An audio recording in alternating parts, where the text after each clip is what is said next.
Kericuhan terjadi pas pembagian kupon jalan sehat jururang kahut PTBA di kawasan Museum Batubara Tanjung Enim. Kericuhan bermula pas warga protes atas pembagian kupon sehingga salah sikap emek-emek mabit ke kursi ke arah antrian.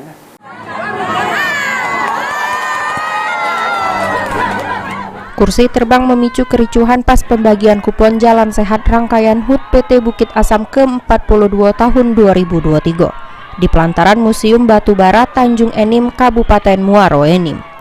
Kericuhan ini terjadi lantaran antrian warga yang protes yang nak ngambek kupon door prize yang disiapkan oleh pihak IO sebagai panitia untuk peserta jalan sehat jeru rangkaian peringatan HUT PTBA.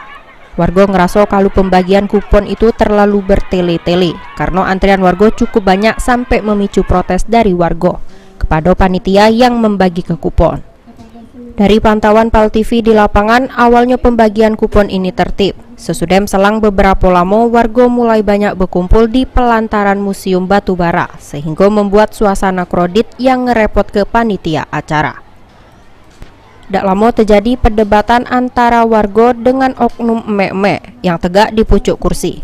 Ketegangan pun terjadi karena tak bisa menahan emosi oknum tersebut, sehingga langsung berkata kasar sambil ngelempar kursi ke arah antrian warga.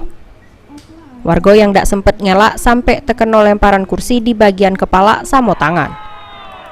Jelas aksi ini menyulut emosi warga sehingga bebes oknum tersebut. Beruntung oknum itu ditarik salah sikok panitia ke juru ruangan ngelak ke amukan warga. Dari informasi yang didapat, oknum emek-emek berambut pirang itu bukanlah bagian dari panitia.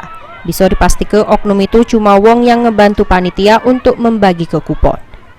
Sampai ini belum diketahui secara jelas apa permasalahan oknum tersebut bisa meluap ke emosinya dengan ngelempar ke kursi ke arah antrian warga. Banyak yang menyayangkan peristiwa ini terjadi di saat peringatan HUT PTBA. Warga nyesal ke amun pihak panitia bisa lebih bersabar serta tak memasuk ke wong luar jeru urusan acara. Mardian Syah, PAL TV.